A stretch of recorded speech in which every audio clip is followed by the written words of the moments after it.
2월 10일 연중 제6주일 마테오가 전한 거룩한 복음입니다. 그때 예수님께서 제자들에게 말씀하셨다. 내가 율법이나 예언서들을 폐지하러 온 줄로 생각하지 마라. 폐지하러 온 것이 아니라 오히려 완성하러 왔다. 내가 진실로 너희에게 말한다.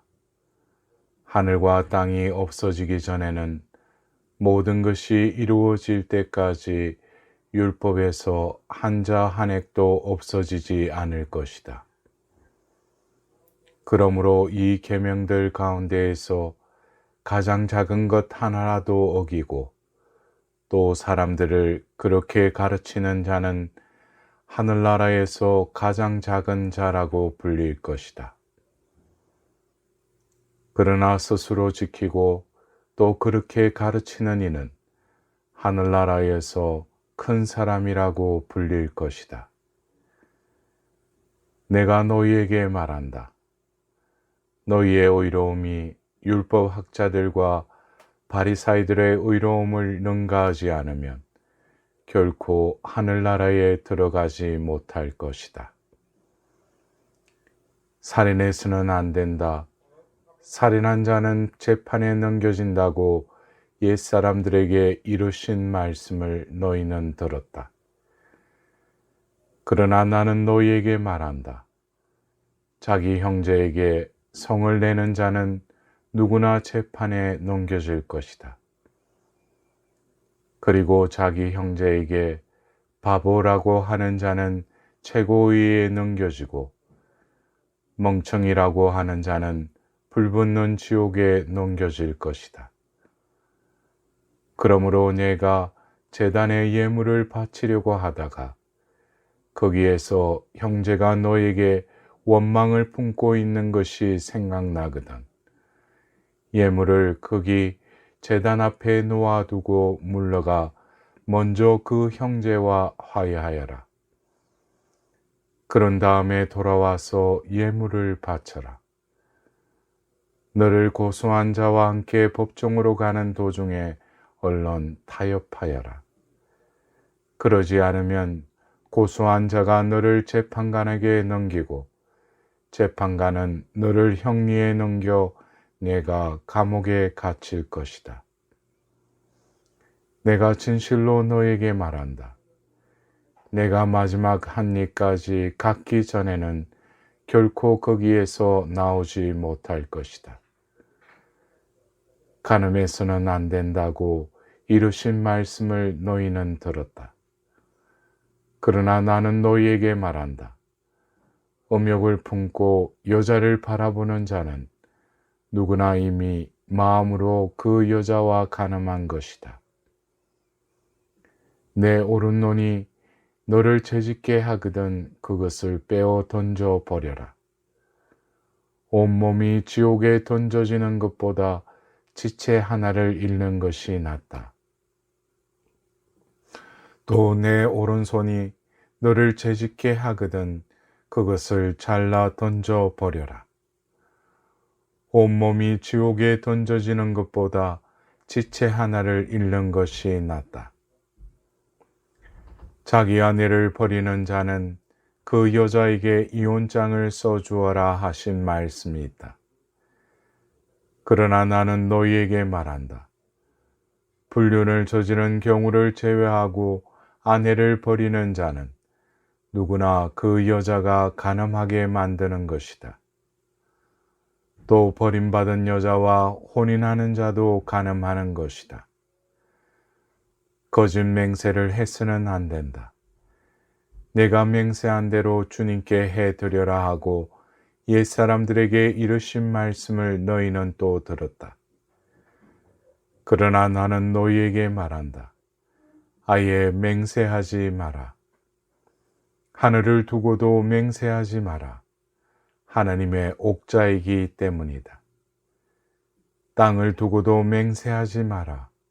그분의 발판이기 때문이다. 예루살렘을 두고도 맹세하지 마라. 위대하신 임금님의 도성이기 때문이다. 내 머리를 두고도 맹세하지 마라. 내가 머리카락 하나라도 희거나 긍게할 수 없기 때문이다.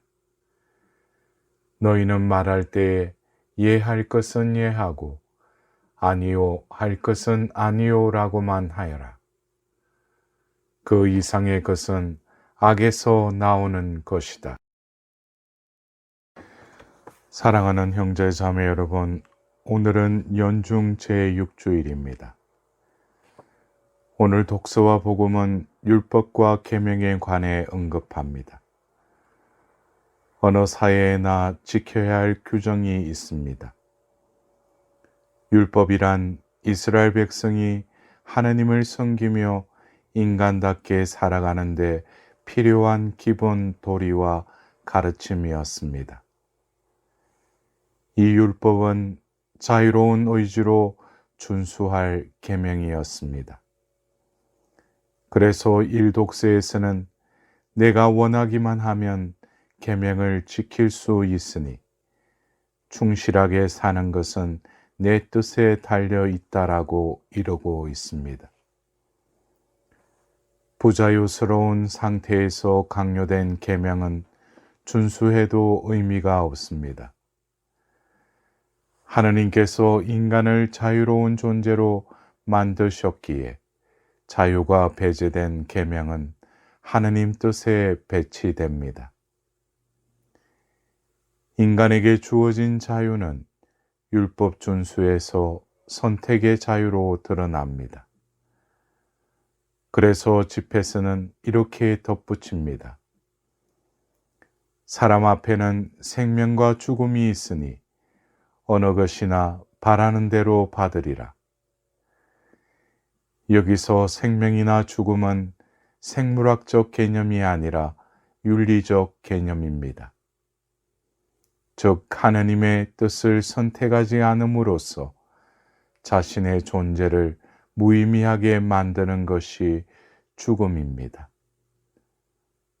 그렇다면 삶의 의미를 주는 생명의 선택, 올바른 선택은 무엇일까요? 복음은 생명을 선택하는 길을 일러줍니다. 예수님께서는 이전의 율법과 당신의 입장을 대조하는 방식으로 가르치십니다. 율법에 살인해서는 안 된다는 계명을 자기 형제에게 성을 내는 자는 누구나 재판에 넘겨질 것이다 라고 새롭게 일러주시며 외적인 율법의 준수를 넘어서서 내적인 형제애를 강조하십니다. 인간의 눈에는 죽이고 싶은 원수이지만 하느님의 눈으로 보면 모두가 형제이기 때문입니다. 생명의 길은 형식적인 율법 준수에 있지 않고 하느님 마음을 따르는 데 있다는 선언으로 들립니다. 결국 생명의 선택은 우리가 다른 어떤 제도나 법률이 아니라 하느님 앞에 서는 것입니다. 주님께서는 율법이나 계명의 형식적 실천이 아니라 하느님 앞에 진실한 삶이 율법을 완성하는 생명의 길임을 일러주고 있습니다.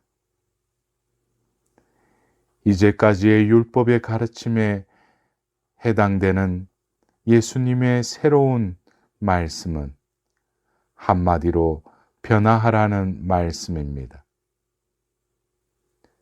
율법 앞에서 하느님 앞으로, 문자에서 정신으로, 인간의 능력에서 성령의 이끄심으로 건너가라고 초대하십니다.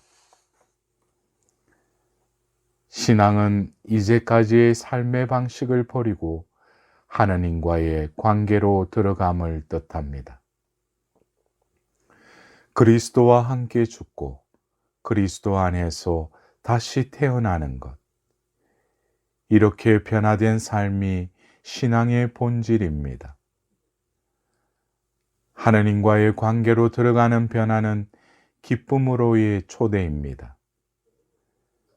집을 떠나 낯선 곳을 방황하는 탕자가 아버지 집으로 돌아가 참여하는 잔치이자 귀신에 사로잡혔다가 인간성을 되찾아 공동체로 돌아가는 그 기쁨입니다. 기머거리가 듣고 중풍병자가 일어나고 소경이 앞을 보고 죽었던 라자로가 일어나는 기쁨이 신앙의 기쁨이자 변화된 삶의 모습인 것입니다. 예수 그리스도를 믿고 세례를 받은 신앙인이 어느 날 길거리에서 믿지 않는 친구를 만났습니다. 그 친구가 세례받은 친구에게 이런 질문을 했습니다. 그래, 자네 천주교인이 되었다지. 그렇다네. 그럼 그리스도에 대해서나 삼위일체에 대해 많이 알겠군. 어디 한번 나에게 이야기를 해보게. 그러자 나는 그런 교리를 잘 몰라. 그런 것도 모르고 어떻게 신앙인이라고 할 수 있겠나. 세례받은 친구가 믿지 않는 친구에게 이런 얘기를 했다. 그래, 아는 게 없어서 부끄럽네. 하지만 내가 아는 분명한 사실은 3년 전에 나는 주정뱅이요, 빚도 많았고 가정에서 저녁마다 처자식들은 내가 집으로 돌아오는 것을 매우 두려워했다네. 그런데 지금은 몸과 마음이 건강하고 일도 열심히 하고 저녁마다 식구들은 나를 기다리고 있다네. 이 모든 것이 다 신앙을 가진 후에 일어난 변화라네 라고 말했습니다. 변화된 모습은 옳고 그름에 집착하는 도덕적 완벽주의도, 성경을 달달 외우지만 자기 생각만 하는 이기주의자도, 선교한다고 이웃을 불쾌하게 하는 광신자도, 가정을 파괴하며 신앙이라고 우기는 이단도, 이웃을 외면한 채 죽은 다음에 간다는 천당만 바라는 상식밖에 삶도 의미하지 않습니다. 예수님께서는 오늘 전하신 변화된 삶의 핵심은 율법이나 인간의 제도가 아니라 하느님 앞에 서는 삶이었습니다. 우리가 그리스도를 통하여 하느님 앞에 설 때, 그리스도와 함께 하느님의 말씀을 따를 때, 그리스도 안에서 하느님의 능력에 의해서, 하느님의 사랑에 의해서 변화가 이루어집니다. 사랑하는 형제 자매 여러분, 이를 두고 오늘 이 독서에서는 이 세상의 것이 아닌 참된 지혜를 말하면서 하나님께서는 성령을 통하여 그것들을 바로 우리에게 계시해 주셨습니다. 성령께서는 모든 것을, 그리고 하느님의 깊은 비밀까지도 통찰하십니다 라고 일러주고 있습니다. 이 말씀을 아우구스티노 성인은 하느님께서 율법을 가르치실 때 글자에 의해서가 아니라 성령의 은총으로 가르치시며 기꺼이 배우고자 하는 이들에게는 깨닫게 해줄 뿐만 아니라 배운 것을 성실하게 실행할 마음을 주시고 또한 실제로 실행하도록 하신다라고 풀이하셨습니다. 그렇게 변화된 이들은 행복합니다. 주님께서는 오늘 그 행복으로 우리를 초대하십니다. 행복하여라, 주님의 가르침을 따라 사는 이들. 이번 한 주간도 이웃에게 빛과 소금으로 우리의 변한 모습을 증언하는 복된 나날이 되시기를 기원드립니다.